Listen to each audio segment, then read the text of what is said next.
Good song, thank you. I've been reading about you. I read about the 140 million records that you've sold. We have to break away before we start. You bought most of them? I think a lot of other people bought a lot of them, too. We'll be right back with Engelbert Humperdinck right after this message. Stay with us.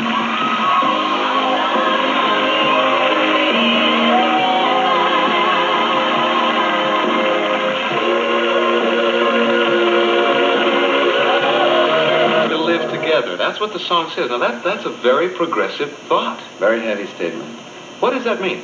Well, you know, I think I think the song, when I first got it, the reason why I chose to record it is because I think it informs the people in the audience that, you know, we have to, you know, as performers, we have to really tell stories about life in general, you know, and people then tend to relate. When they're sitting in the audience, say, well, hey, listen to that. That's what's happening to us. You know, why don't we just pull it together? And I think that's one of the reasons why I took this song. It was written by a gentleman by the name of Marty Ishito, and this comes from Hawaii. And he gave me I got the song from a friend of mine, Mike Stone. You know, he brought it to me. But what is that saying? Easy to love somebody, but not easy to really have a lasting relationship with someone? What does that say about our society? Well, it says that. I think it means, what it means is easy to love but not easy to live together. I think most people have their ups and downs in life, but the only problem is they don't realize how good it really is, you know, until somebody points the way. Yeah. And I think this is what this song really does. Yeah. You know, a lot of people move around and not realizing what is good.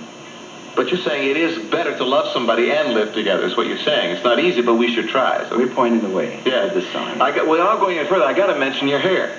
Yeah. The last time I saw you, your hair was dark, almost black.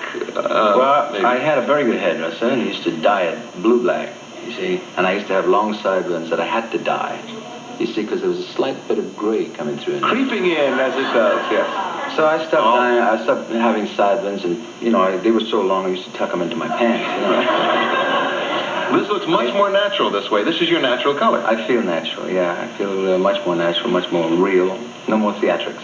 Now that you have admitted that, let me admit that I got some gray coming in on top. And I thought this last year, I got a letter from somebody, I was doing the other show, that's incredible, and the letter said, starting to look old. You're letting the gray come in.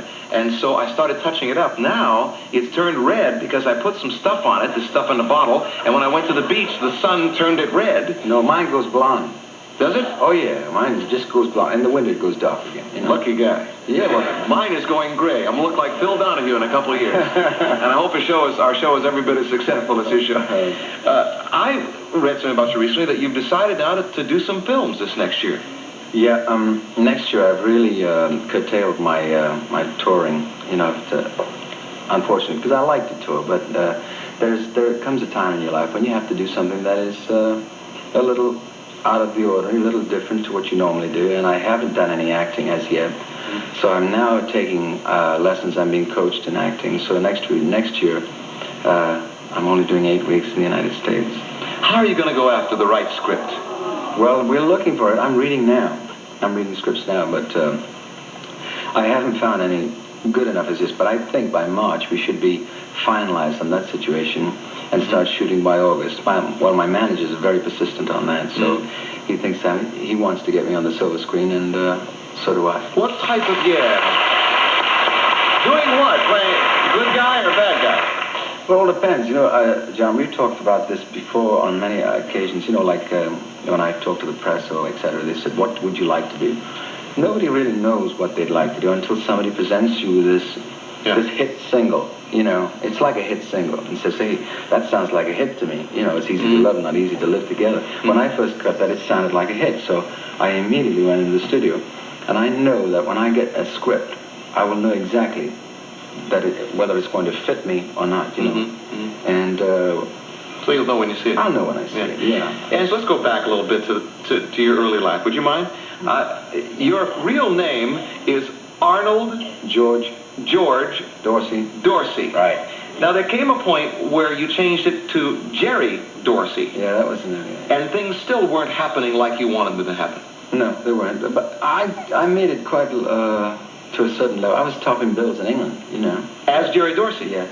I didn't realize that. Yeah. Was there one point when you knew that it was going to bust wide open? What was the big break for you? And were you Engelbert Humperdinck then? No, I was Engelbert Humperdinck then.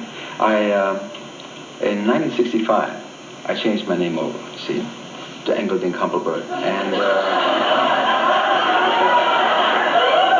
call me what you like, as long as you spell it right. But... was there a specific show that really launched you in England? It was a show called The Sunday Night at the London Palladium, which had a vast amount of viewers, with the largest amount that the British Isles can encounter. Mm-hmm. And I had numerous calls in from all the big stars in England to say how well I'd done for this in 6 minutes that I had to establish myself, And it was wonderful. That was the turning point. That was the turning point. It's interesting to me that when Tom Jones started, he was dressed like Tom Jones, like a Renaissance guy, right? He was wearing that sort of a pirate outfit. When you started with a gimmick of this name, when you really got it rolling. And my sideburns, my long sideburns, I had them. Yeah. When Sonny and Cher started, she looked like Cleopatra, and he looked like a gypsy of some kind. Starting with a gimmick like that. You have to have an image. Yeah. Of hair image to start off with as well. Uh-huh. That was your first manager that sort of helped you put that together? No, I did most of that. Yourself? Mm-hmm. It's important that it came from you. Yeah, it did. And so did the first arrangement of Release Me. I did that myself on a guitar. I fiddled around with it and got a 4-tone key change. And that was the big one. That worked, yeah. Since the beginning, you've always sung the same way. You've made this tremendous sound. It is so unique. Other singers have adapted. I think of careers like Bobby Darin. He went through about 3 or 4 different voices throughout his career. With Splish Splash, then to Somewhere Beyond the Sea, was a jazz singer. Then he became a folk singer in If I Were a Carpenter. You've kept the same style. There's a reason for that. I've kept the same style, but I've moved with the times. You see, my last album I did was done by a very fine arranger called Jimmy Haskell. Sure. And I've worked with him a couple of times. He did my Christmas album and the latest album. And now I'm working with 2 more producers, Gary Klein and Charles Koppelman. You heard them. And I'm going to do another album quite soon. And it's completely taking my direction away to another direction, which is interesting because it gives me something new to do. Were you swayed by disco? Did you want to make a disco record during those days? I have done some disco tracks, mm-hmm. but I'm not swayed by it at all. Yeah. I think people want to listen to lyrics. I like the beat. I like beat. I like the move, and I like one thing and another. But I also like to listen to a lyric, and it has to have a melodic feel about it. Yeah. That shows a definite way. It's a definite listening pattern. Another thing I'm noticing is that you've lost a lot of weight. Maybe how many pounds? 34. 34 pounds.